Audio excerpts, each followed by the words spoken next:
A monarchy much like our own existed long before trees and water had appeared to call Earth home. 4.5 billion years ago, 37 light years away, in a star system now known as Alpha Draconis, the only habitable planet in this system was originally under Oracle command. The Oracle was a group of 3 highly advanced Greys who were in charge of all major interactions between this planet and many others.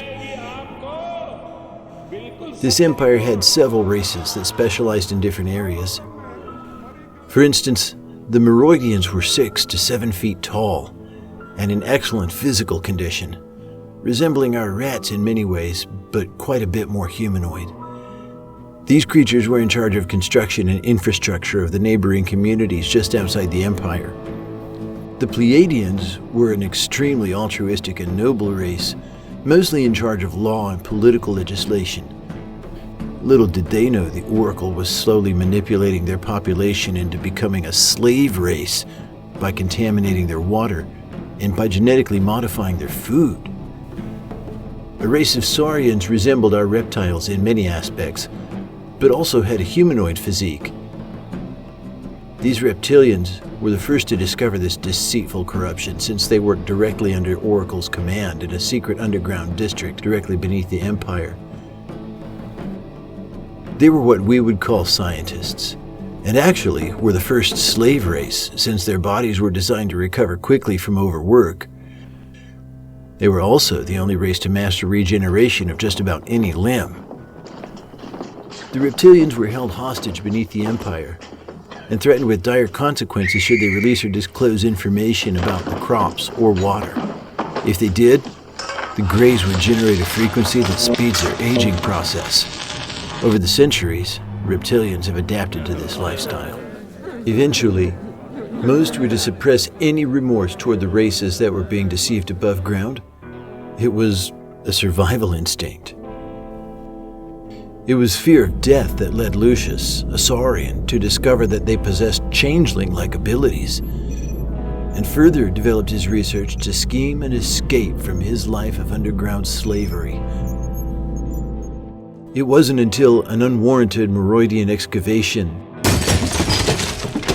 that the reptilians began to master their cloaking abilities.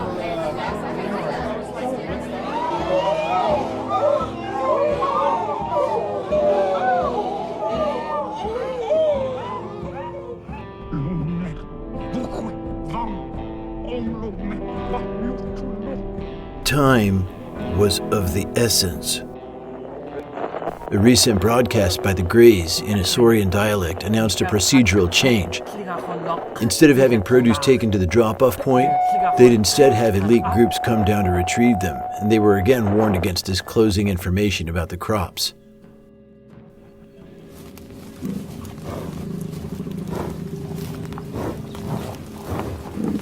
The broadcast was an outrage. The drop-off point was one of the only opportunities they had to go above ground. The plan was in place for the swap of the century that would lead to a revolt like no other. And that's how the reptilians took over.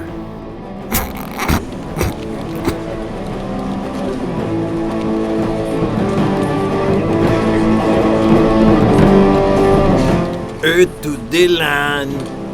What's that cockamamie story have to do with our assignment?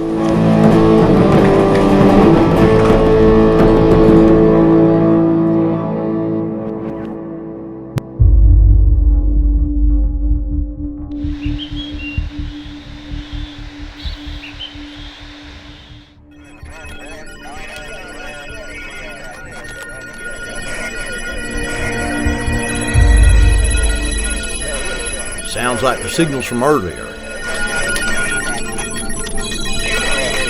There it is. I freaking knew it.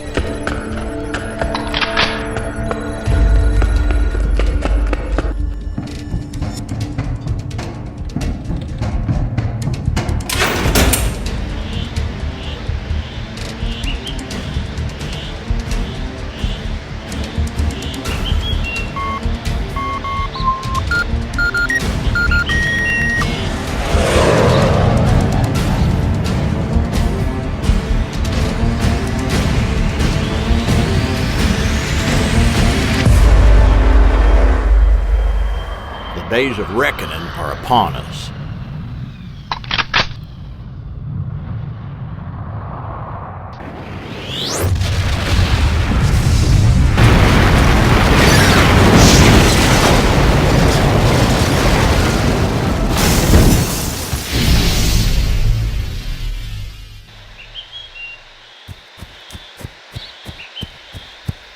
Did you see it?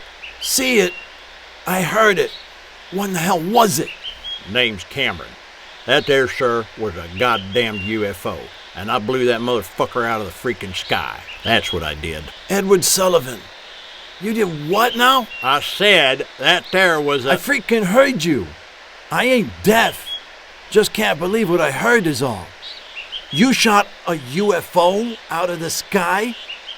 You know, my son was taken by one of those things. For all we know, they might have been trying to bring him back.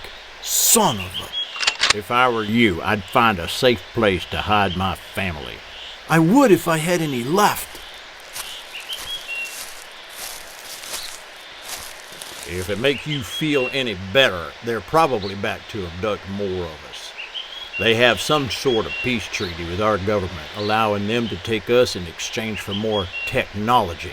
You don't believe that bullshit about Steve Jobs inventing smartphones, do you? That there's Martian tech, my friend. They've been trading us for years. I'll say it's time we take a few of theirs.